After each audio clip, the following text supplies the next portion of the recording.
Hi beautiful people, welcome back to my channel. My name is Epiphania, and today we'll be learning how to make this beautiful underbust back dress I have on. If this is something you would like to learn, kindly keep watching. And if this is your first time here, please guys do not forget to subscribe, like, share my videos too, and also leave a comment. First thing I have to do is get my armhole measurements, which I divided my bust by 6, then plus 2.5. Automatically for my armhole, I'll come down by 1.5. That will serve as my bust point measurements, and then I have my under bust measurements and my waistline measurements. And then I'm just crocheting to see my bust divided by 4 will fit into the box, and I added plus 1 inch. So the next measurement to take is our shoulder measurement, which is our shoulder divided by 2. I'm going to mark that up there, and also I'm going to also mark it around my armhole. And our standard neckline measurement, which is 3 by 3, I have also inputted that above.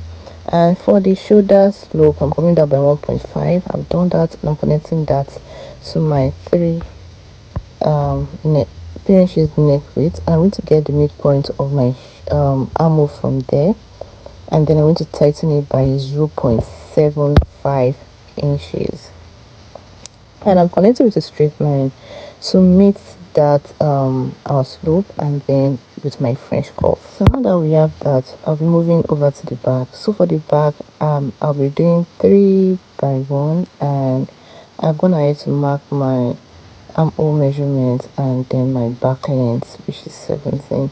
Know that your back and your front length measurements are different. And I've gone ahead to also mark my shoulder divided by 2, and I've inputted that. For the neckline, like I said, I'm doing 3 by 1, which is the standard neckline for the back. And for my shoulder slope for the back, I'll be using 1 inch. For the front, 1.5. For the back, 1 inch. I hope you understand. So the next step is to get our shoulder midpoint, our armhole midpoint, and I've gone ahead to go in by 0.5 for the back, and I'm going to be connecting with a straight line to meet my slope, and then with my French curve to meet my armhole area.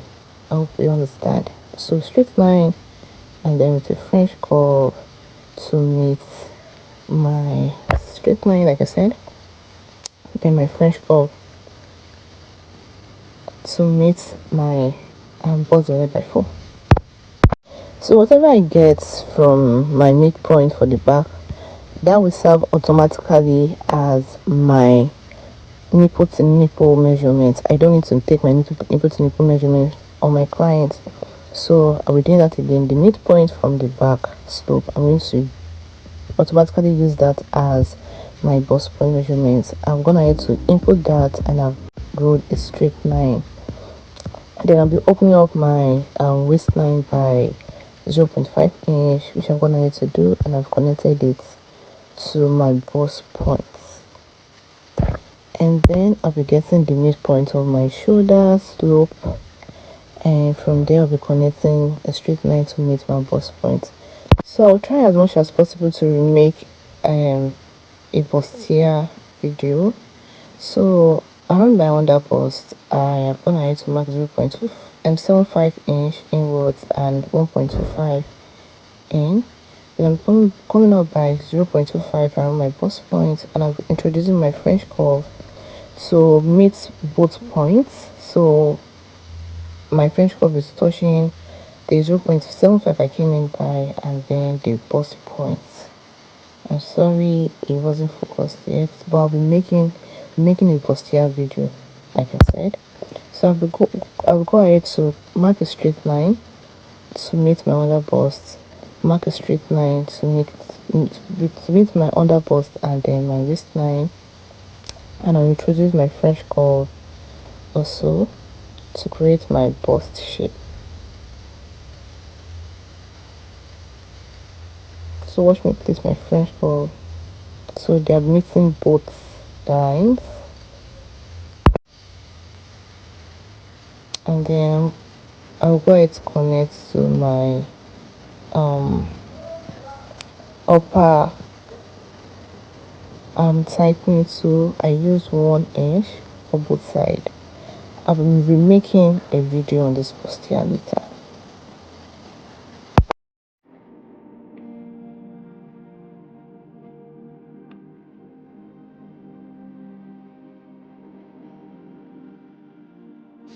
So for my backs, I'll be coming down by 5 inches, and I'll be connecting to meet my waistline measurement after I might have divided it by 4 inches.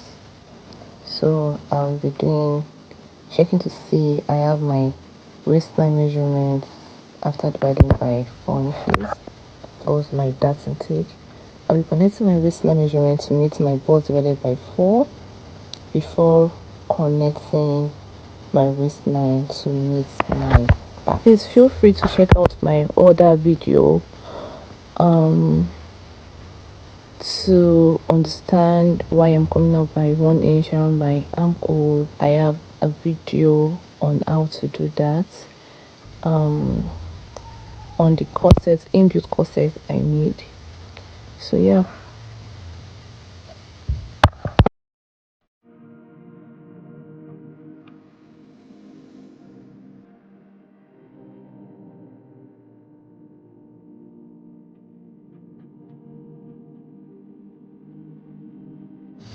So I'll be fine tuning that, then I'm going to tighten my chest line. I'm also going to input the difference between my front and my back around the bust point area. And like I said, please feel free to check out my other video if at this point you don't understand what I'm doing. Like I said, I'm going down by 5 inches for my back effect, and then I'm also connecting. You could use your French curve and you could use your freehand. I realized that the video wasn't capturing what I was doing, which was why I had to redo or remake this part this way. Then I'm going to be extending the lines to meet my backline. I'll be doing that, and I'll keep quiet now.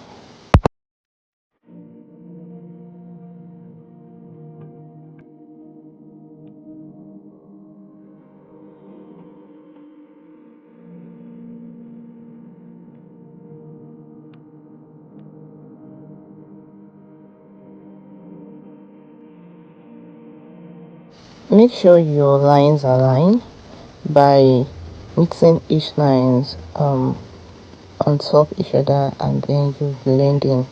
So what I'm trying to do is just blend in so I won't have any shortage.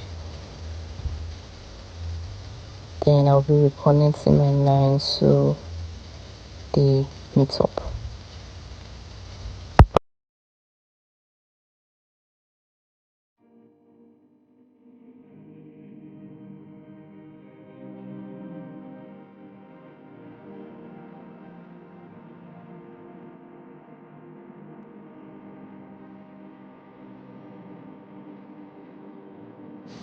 This is another angle of what I did. So I just folded in my paper and I introduced my French curve, and I'll be connecting the lines. So now the lines are mixing on both sides, so there won't be any form of shortage.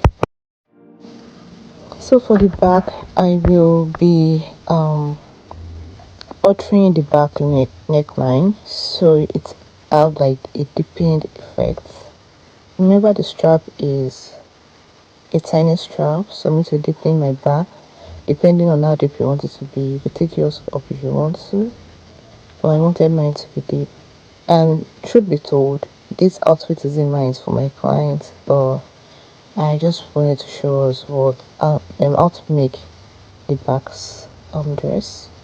So I came in by 1.5 inch, and then I'm going to be marking 1.5 inch as my eyelet panel. So I've done that, and I'm connecting the lines. So I'm just marking that out to indicate that where my eyelet will be. And then so now I'll be putting my waist divided by 4 inches, my bust divided by 4 inches, and I'll be connecting that into a straight line or a slanted line, and then I'm going to be getting the midpoint of my pattern. I don't want to input my dart length because at the end of the day it will be too close to the grommet panel, so I'll be opening up my dart by 0.5, then I'll come down by 1 inch, and I'll be connecting my dart leg.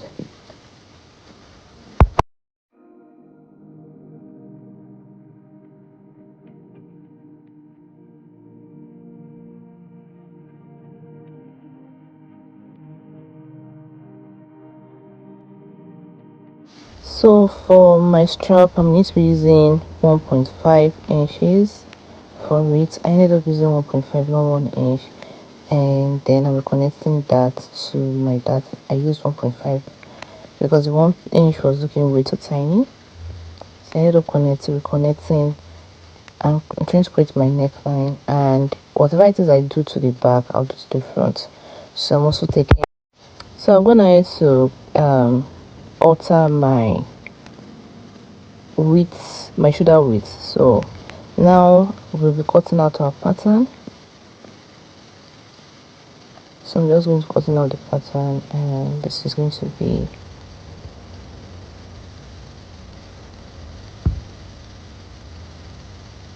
on a very high speed.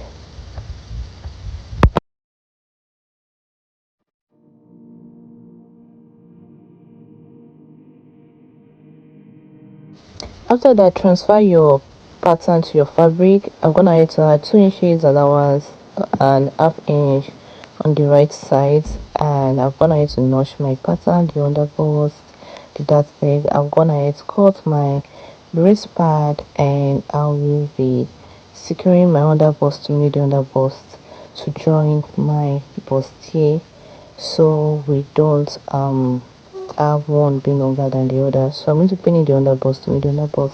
I'm gonna do that, and I'll be sewing or joining them. So I'm gonna to join. I've added my boning on my underbust. Around my underbust, I just marked a straight line negating my underbust, and I'm gonna to sew my boning channels. You could do it from outside, but I prefer it from inside. It's quite neater. And I'll be joining my lining to my fabric around the neckline first, and then sew my sides, and I'll be notching the appropriate part so that every part is relaxed.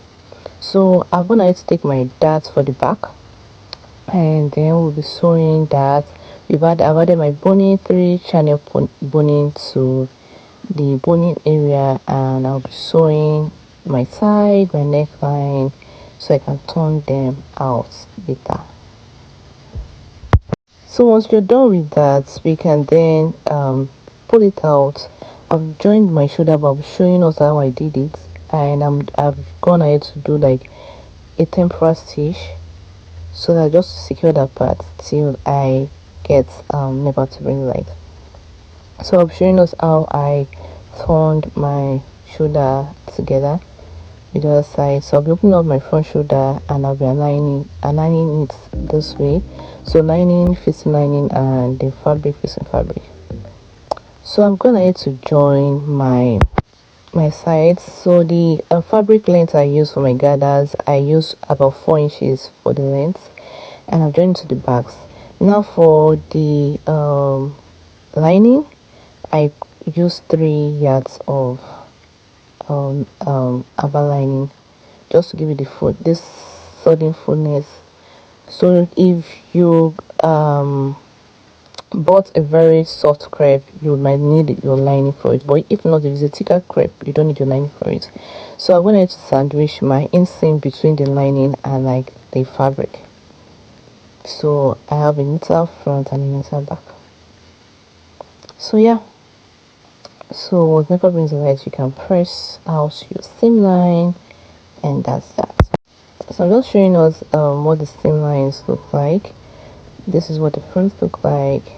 I'm gonna to add my zipper at the back, secured it very neatly. Then this is what the back looks like. So for the sleeve, I will be using 23 inches as the length. So, and I'm going to come down by 4 inches, 23 inches with 23 inches length too. And I'm going to be cutting that this way. Then I'll also be cutting my lining for it, and then we'll be using elastic to gather it up. So this is what our dress looks like after I'm done joining the sleeve and also inputting my elastic on my sleeve. So I know it's a rush video, but I hope this gives us an idea of how to cut and sew our underbust basque dress. If this video has been helpful, please kindly subscribe, like, share my video. See you guys in the next one. Bye guys. I'm sorry that I keep watching my video, but I promise to do better.